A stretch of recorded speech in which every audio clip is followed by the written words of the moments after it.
This is KABC TV Channel 7 Los Angeles. Time now for the Eyewitness News 7:25 a.m. report for this Monday morning, February 13th, 1995. Gene Gleason reporting news. What's happening?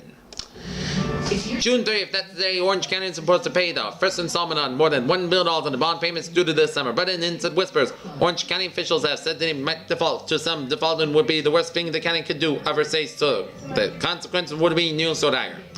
The opposition party sweeps a critical race for governor of Mexico's western state of Jalisco and industrial and farming state according to unofficial results. As O.J. Simpson sits in a police car a block away, jurors tour the spot where the slashed bodies of his ex-wife and her friend were found in pools of blood. The tour takes place 8 months to the day after the slayings. Tom Bigani reinvented his life for technology and persuasiveness since losing his sight to diabetes 8 years ago. With the help of an espresso computer, he's gained freedom, paying old bills, and exploring cyberspace, making friends. It looks like the congressional GOP leadership is backing off to a plan for a 6-year House tenures. Governor Wilson has a great opportunity to bring California's civil law court into the 20th century. President Clinton steps to the assault. Middle East talks as Palestinian leaders vow strong new efforts to crack down on terrorism against Israel. The deposed PTL minister turns to the Christian complex he founded to eulogize longtime friend Henry Harrison. Fierce fighting rages in northwestern Bosnia as a ceasefire right at the year's start to fall apart. Lawyers Hagelin kicks off tour of crime scene in O.J. Simpson's home in Simpson case. They went to sprinkle, then Memphis ashes, then the killer wave struck. 15 months after 17-year-old Steve Woods died, spared the front the head, his mother is determined that from the pain something good must come. Perhaps the biggest problem Robert Dornan faces as he considers running for president, he makes an awful lot of Republicans nervous. The Register wins first 5 place awards from the California Newspaper Publishers Association, more than any other newspaper in the state. Reader Bob Nolan of Dana Point likes his pigeons and worries about anti-pigeon sentiments in the country.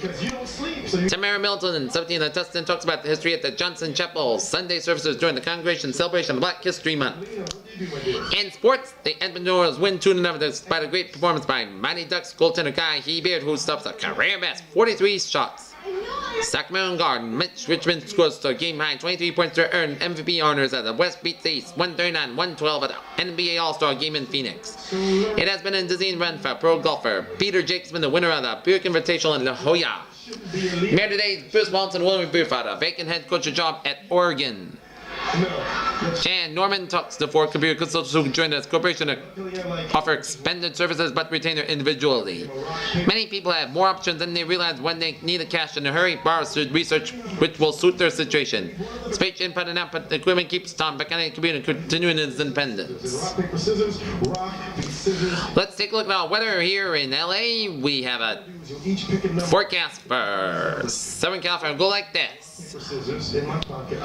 Periods of rain, high inland about 64, low about 50 inland, and coast 58 will be the high, 53 will be the low. Currently at LAX Airport at 7:28, we have a temperature of 53 degrees. And that is going to be it for the KBC Radio News. That's going to be it for the KBC Channel 7 Hours News at 7:25 a.m. on this Monday morning, February 13th, 1995. I'm Gene Gleason. We'll be back 7:55. Have a good morning.